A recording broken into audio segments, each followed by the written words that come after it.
ঘটনা যখন ঘটেছিল আমি ঝাড়গ্রামে ছিলাম।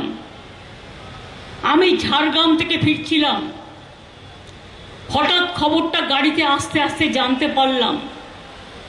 জানতে পেরেই সঙ্গে সঙ্গে আমি কলকাতা পুলিশ কমিশনার বিনীত গোয়েলের সাথে যোগাযোগ করলাম।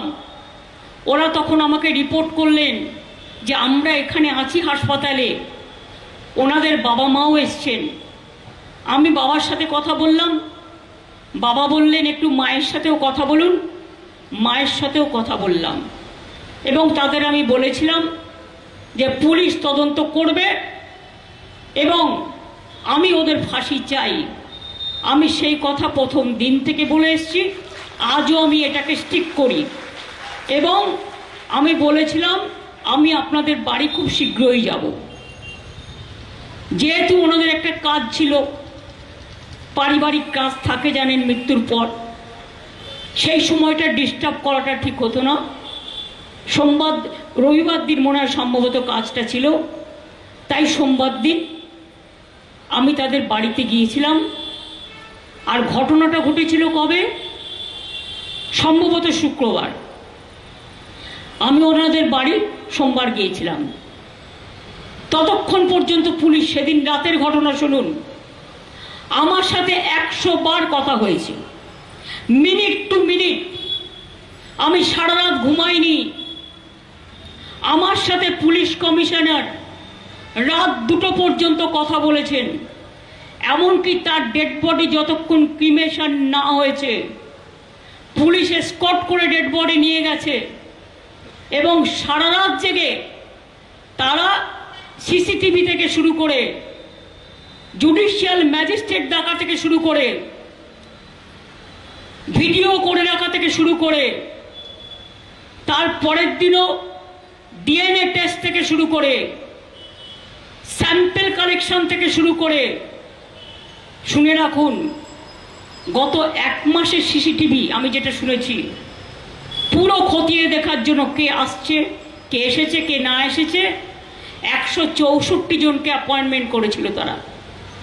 এবং 12 ঘন্টার মধ্যে আসল যে খুনি তাকে জেরা করে, তার এভিডেন্স পেয়ে তাকে জেরা করে 12 ঘন্টার মধ্যে তাকে অ্যারেস্ট করা হয়েছে।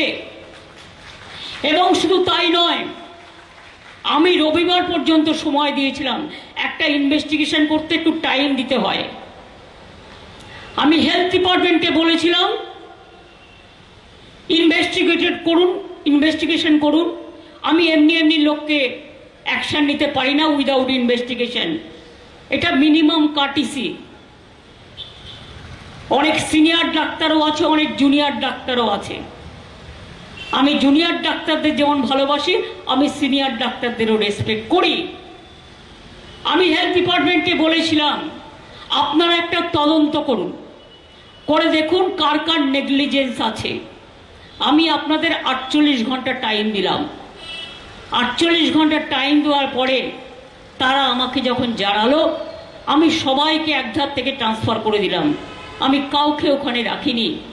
আপনাদের বুঝতে হবে, উইদাউট এভিডেন্স আমি যদি নির্দোষী লোককে অ্যারেস্ট করি, ওই তো দেখতে পাচ্ছেন ধনঞ্জয় ভট্টাচার্যের কেস, যে সাক্ষী দিয়েছিল চট্টোপাধ্যায়, যে সাক্ষী দিয়েছিল, সে এখন বলছে আমি পাপ বোধ করছি।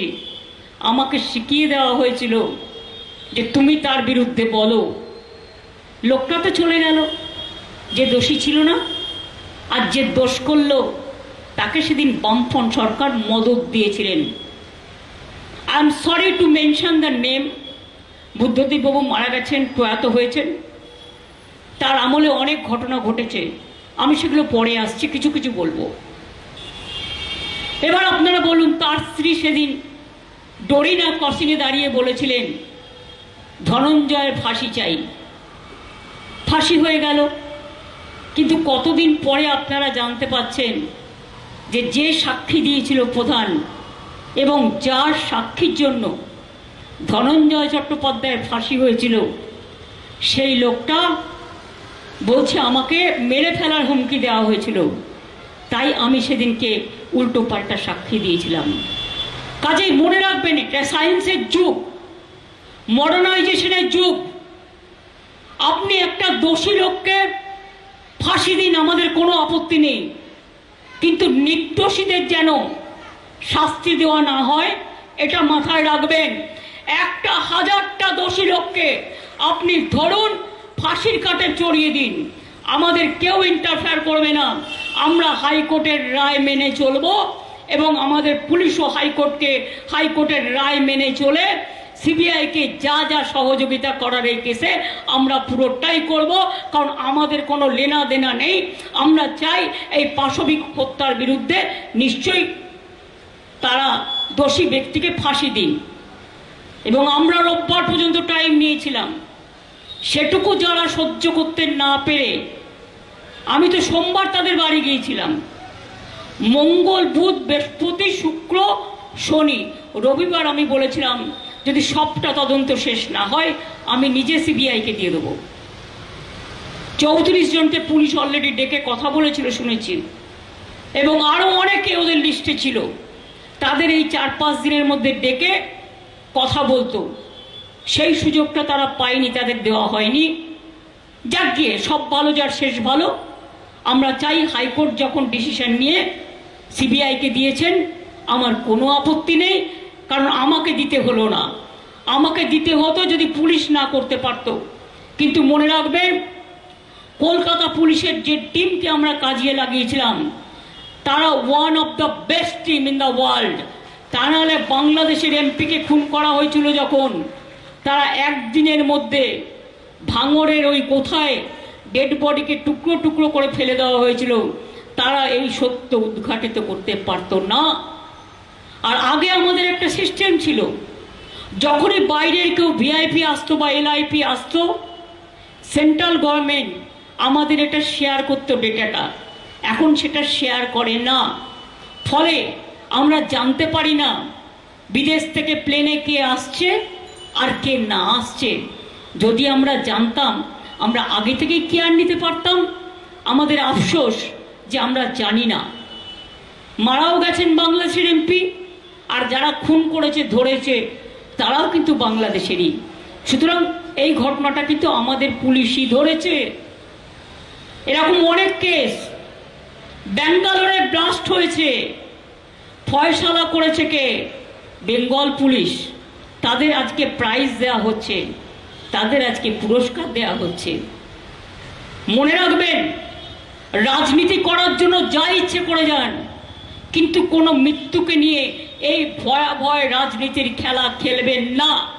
আজকে আত্মার প্রতি শান্তি জানান, পরিবারের প্রতি সমবেদনা জানান, যাতে এই সামাজিক ব্যাধি আমরা সবাই মিলে, আজও যদি একটা আধটা ঘটনা ঘটে, উত্তরপ্রদেশে ঘটেছে, মধ্যপ্রদেশে ঘটেছে, দিল্লিতে ঘটেছে, রাজস্থানে ঘটেছে, মণিপুরে 100 মহিলাকে নার্স সমেত নেকেডলি প্যারেড করা হয়েছে ধর্ষণ করে।